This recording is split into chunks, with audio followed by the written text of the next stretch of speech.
Hey, it's State of State. We got your Nittany Line update. It's a football discussion with Tom and Justin, so kick back and press play. With former Penn State and NFL defensive back Justin King, I'm Tom Hannafin. This is State of State.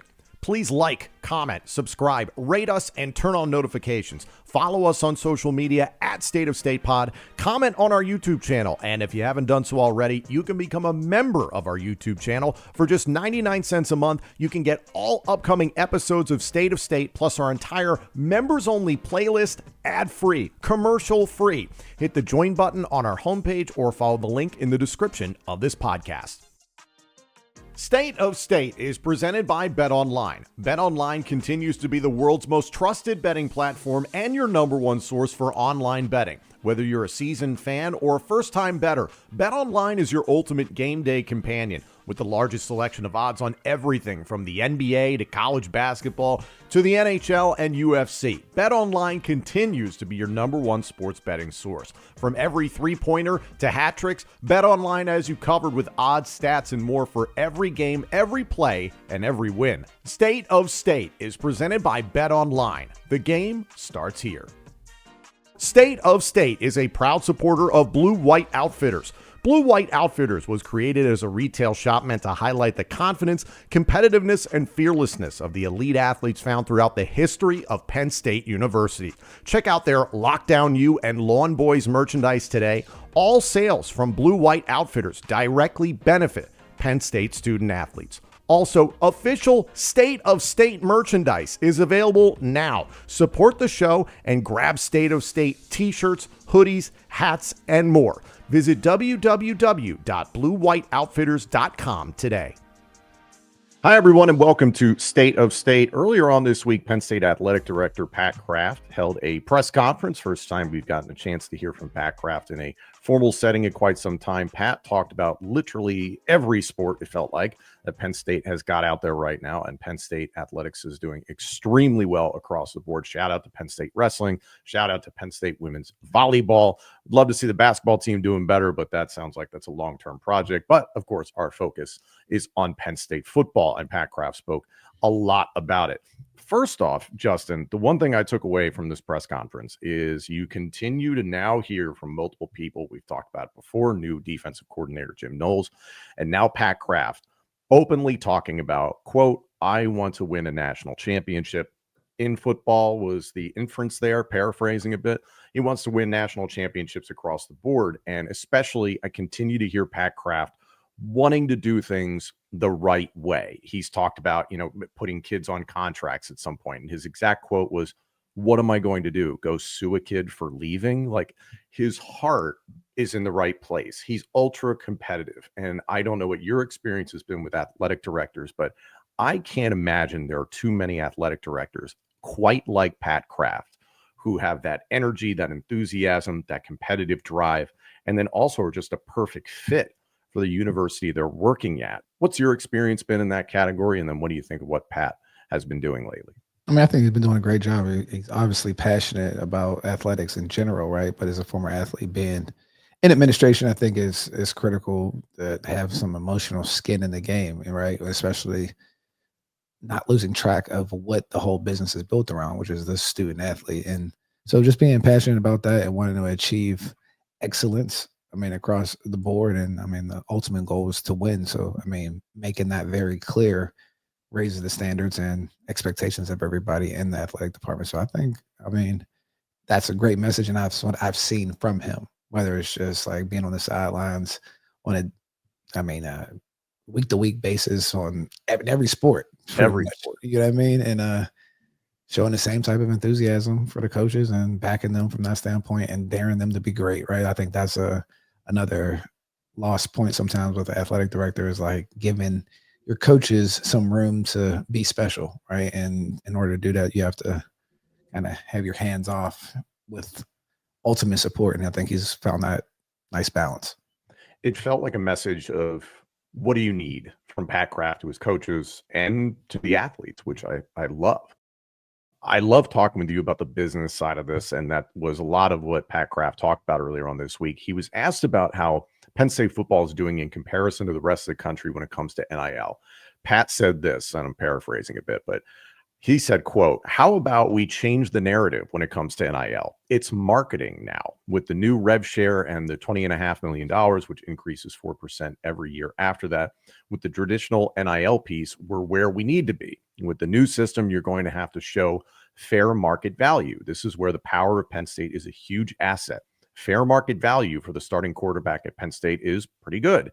We have to lean into that with our business partners. We met a little bit about this with the Big Ten and SEC at those meetings recently. I feel really good where we're at. We want to have the ability to put all of our student athletes on scholarships. And one thing that he talked about in terms of that fair market value, there was obviously a lot of conversation recently, especially we talked about it, was Jim Knowles in terms of him getting $3.1 million on average annually. In terms of paying coordinators, Pat Kraft said, quote, "You go get the best. You have to pay market. Why should I shortchange it?" I think we have two of the best coordinators in the country. James Franklin has to deal with so many new things, elements of life, real money. You have to have strong leaders on offense and defense. We don't make those decisions lightly. So you hear the way that he's reframing the way we think about NIL and reframing the way Penn State is spending its money. And it's about how you invest that money, not just throwing a lot of money at a problem and hope it gets fixed. It's getting the right solution and then paying fair market value for that. I continue to see this, and I'm curious what you think, is this is a staunch departure from what the Penn State traditionalists have thought for a long time of success with honor meant we're not going to pay you. You should just be thrilled to come here. And it sounds like Pat Kraft and virtually every team has caught up to the modern process of like, hey, you have to pay fair market value for somebody to come work for you, kind of like just normal corporate America. Well, man, they started to realize what they were saying didn't align with itself, right? It's like, hey, come here and play, but we won a national championship. Like that doesn't align, right? You have to make it meet. And I think it is having that perspective. And it seems like it's common sense, right? But I mean, I think it's necessary, and I think he's right. Especially, I think you point on a great point that you highlighted was the fact that he said you need the leadership on both sides of the ball, and him seeing that the support along with the head coach needs to be top tier, understanding like the position coaches and all those different things when you're talking about talent acquisition, development, and deployment. Like that's what's going to win you a national championship. Those little fine pieces where it's just like, all right, it's beyond just the head coach. Like you got to go out and get everyone else that's at that ilk to be able to get the players that you need to win a national championship. And that's a dynamic situation because, I mean, the talent acquisition game nowadays is pretty wild, right? There's a lot of different places and players are swayed by different things or different opportunities, whether it's money, whether it's development, whether it's opportunity, and having those things continuously match for you is a science and an art that, I mean, has to be taken full advantage of at this day and time. You deal with this so much boots on the ground with LIG Sports Group. So this is right in your wheelhouse, which I always like. In regard to the way the football program has operated, Pat Kraft drew comparisons to the reigning national champions, the Ohio State Buckeyes. And I know a lot of Penn State fans and a lot of college football fans have accused Ryan Day and Ohio State. Well, it's the greatest roster money can buy. Listen, that's the business now. And frankly, it's been the industry. It's been the sport for a long time. But Pat Kraft said, quote, "Trust your evaluation. Recruit the kids you want to recruit and fit your program and hold on to them." What Ryan Day did at Ohio State, that's the model. The way James has done it, we want to hold on to our own. We know the good, bad, and the ugly, what motivates them. If you think you're going to win a national title through the portal, you're flatly wrong. James is under enormous pressure, but he's stuck with his guys and his process.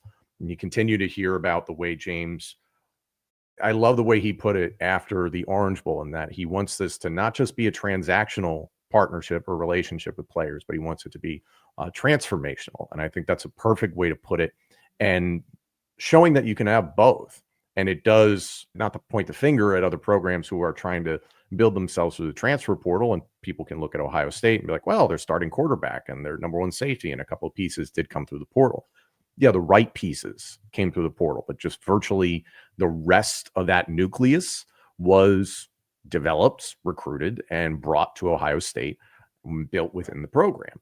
So I think a lot of people at Penn State have continue to look at, oh gosh, could we get some wide receivers here? Could we get something here? All this sort of stuff. But it just appears to me the way that this is progressing, that yes, that is the way, because especially in this transfer portal cycle that we just saw and what we can anticipate with a spring transfer portal window, Justin, is that like alphas, game changers are not going to be jumping in the portal. Like they're getting retained. Do you think that the cycle and that these, quote unquote, general managers or just programs are catching up to the fact of you're going to spend more money and time on keeping your guys than you are trying to go get new people?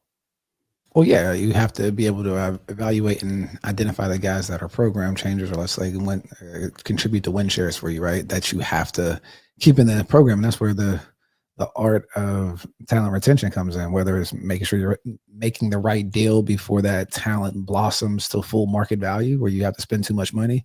It's about asset allocation at this point, right? And that's the comprehensive evaluation of the player or the asset, right? Whether that's how he plays on the field, what type of locker room guy is he, what kind of exposure does he bring to getting in trouble, injuries, all these different things that you typically don't take for granted when guys are in college. They get hurt, this, that, and the third, because now there's resources that are being designated to these guys. And so you have to make sure that those pieces are in place. But you're right, the top guys are going to be retained, just like in the NFL. Like those guys that re-sign with their teams and they stay with one team for a long time, those guys have a special fit in that organization where they're checking all the boxes. And those guys should, that's why I like to say from our group, craft leverage, so you can go to the table in the captaincy, because at the end of the day, the team is always evaluating you, right?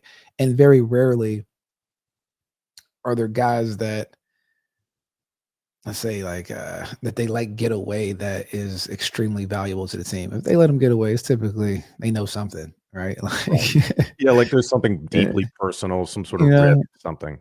Or if it's just not a fit. Sometimes it's just not a fit, and it might work somewhere else, because the culture difference between, NFL programs is probably here to here, and college programs is off the screen, right? So from USC to Mississippi State is probably completely different vibe, and just to have success in that program. So identifying the talent is one thing, and NFL is just like, okay, be a professional, play when you're asked to play.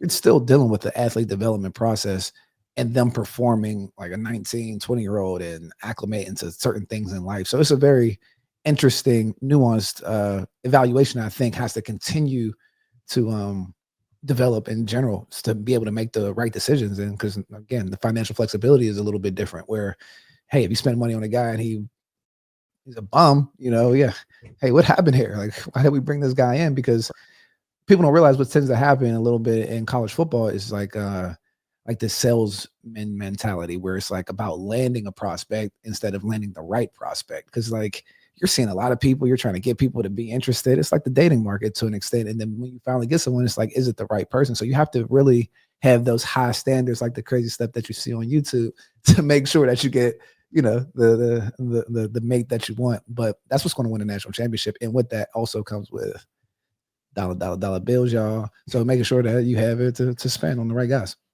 It's just encouraging to hear that Penn State is prepared to spend, and it's no longer playing money ball. They've caught up, they're catching up, that sort of thing. And especially with the changes we're going to see, every FBS program at least is going to be dealing with this to one degree or another. One thing that Pat Kraft addressed, and I'm so glad he did, was the expansion of the college football playoff, but he took it in a different direction. Pat said, quote, "I'm not against the expansion of the CFP, but we've got to look at the calendar first. It's just a Frankenstein from years of putting this here and this there. How do you avoid a Bo Perbula situation? What does spring football look like? Do we do an NFL OTA style offseason? My football players do go to class. So what are we doing? It's tough on our fans, booking flights 1 week out in regard to the college football playoff." All these hurdles that have come up, and he put it so perfectly, is that it's just like, well, we need a transfer portal in the spring. We'll just put it here. So it did just kind of feel like things were, cobbled together. And now the greater world of college football is figuring those things out. The Bo Perbula dilemma, I think, is something that a lot of kids have to have struggled with this past cycle. And I know Bo Perbula got a lot of flack in the national media saying that he abandoned his team. And I completely disagree. You have such a brief window to be able to capitalize in that musical chairs, especially for quarterbacks. And he's potentially going to be the starting quarterback for Mizzou in the SEC in 2025 once the season gets underway. So, good for Bo. In your opinion, looking at the calendar, like if Justin King was in charge of NCAA football and you could build out the calendar, how would you change it? What would be best for you? Do you like the NFL OTA concept? Should spring ball go away? Where should the portal be? What do you feel? I mean, there's certain operations in the NFL that I don't think fit in college. Again, we're still talking about guys that are developing. So I think the off season workouts serve a different need than NFL workouts. So it's kind of hard because I think a lot of things are necessary in the sense of developing these guys from 17 to 21 to 22 for their own safety, right? Like, so there's certain things that still need to be in place and not be cheap. And I think one of the biggest um, telltale signs, or if we look back to the CBA that happened 2008, is like when we, or like 2010, whenever the lockout was, like when we cut back on practices and kind of changed everything um, from a developmental standpoint in the NFL and cut back on the physicality and all that stuff. Like the product started to trickle a bit, not by the viewership, but in terms of injuries and people saying that the play isn't up to par and things of that nature because the development is a little bit different and guys are cycling in and out a little bit more. Also because of the development process that's happening where guys are jumping into a program, the program from hair to hair and never truly developing. So I guess what I'm saying is like college is still a huge piece of development. So you can't do the fine tuning too early with just like the OTAs and things of that nature. So I think you still need just one transfer portal window, and I think that should fall in the spring after you have like a spring ball and you have the whole season and you kind of sit back and wait, or it's the same time right after the new year, right? Like the January, February, get it out the way, and or whenever the national championship After is the done. playoff is done. Yeah, after the playoff is done, like a month window or maybe 3-week window Yeah. to get everything situated and figured out, and then you're off to the races. And I think simple fixes like that are much better than complex new systems because you just see what's working, what's not working, and be honest about it. Not just like, hey, this is what the NFL is doing, because you're also dealing with different athletes. You mentioned spring ball, and that's a hot button issue right now across college football. You're seeing a lot of prominent programs say like, "Hey, we're not doing a spring game." And as a fan and someone who has been around college football for a long time, it's like it sucks because it's a tradition. It's more of a feel good sort of thing for fans. It's like, oh man, something to look forward to. And especially in state college when the entire valley thaws, you hope at least by late April, and you get to go outside and you get to see what the team looks like. And you get a little bit of inspiration, motivation, hope for what the next season is going to be. Not that there's a lack of that coming off this past season, but the one point Pat brought up that I thought was very interesting in regard to, we still don't really know what's going on with Penn State's blue-white game this year. Pat said, I don't really know what the spring game is going to look like. And one thing he pointed towards were the renovations going on at Beaver Stadium. He said, quote, we should be really close to full capacity at Beaver Stadium once the season gets underway. It's going to be an active work site. They're working through the year. We're trying to make it so it's as loud as humanly possible and the greatest home field advantage in sports. So part of this might be, hey, you could get to late April and they're doing a substantial amount of work that it might just be better for the renovations and that timeline. But be like, hey, let's not shut down the stadium for whatever time it takes to prep it, hold the event, and then recover from it. Let's just keep on working through this so we can meet our timeline of being ready for once the season gets underway. So that's going to be important. But in your opinion, considering how deep Penn State went into the playoff, I mean, 16 games, I believe, 15 games. Can't remember exactly what it was, but like you played into January, is it like, hey, like, do you need a spring game? And I think it's kind of that heart versus brain discussion. Well, this is the piece where I think some of the operations that you kind of can look at the NFL, where we talk about retaining talent. Transfer portal is about talent retention. You talk about how important that is, and you're spending money on the right things. And that's another piece is like poaching talent. So one of the main areas that you can poach talent is when you're watching a publicized family day of the spring game, right? And you can kind of see who's out there trying to earn their keep, the guys that aren't the starters, which is who you're really trying to evaluate. So I think it's probably more beneficial to keep that talent under wraps than it is to have a game. And from just operational costs, if we want to just kind of look at I don't know how much money Penn State makes by putting on the spring game because it's a free opportunity and more of a give back type of thing. But to the product, if its only benefit is to get our talent poached, is that something to relook at? Where are we spending money at, or just having another type of spring game operation type of thing there? But yeah, I think it all looks a little bit different, to be completely honest. And then you just kind of go back into the regular flow of football, where you go into like April through the end December till December, playing games and practicing and all that good stuff. But I don't think much should change besides the spring game, transfer portal window, and things of that nature. To end on this, Pat Kraft is talking about, I want to win national championships. That's across the board, every sport. Clearly, we're focusing on football, wants to win a national championship in football. You and I talked about it. Jim Knowles gets introduced as a defensive coordinator. He's like, I'm here to have the number one defense in the country and to help Penn State win a national championship. Do you think in the near future, we're going to hear James Franklin saying that out loud? Because that's a big step.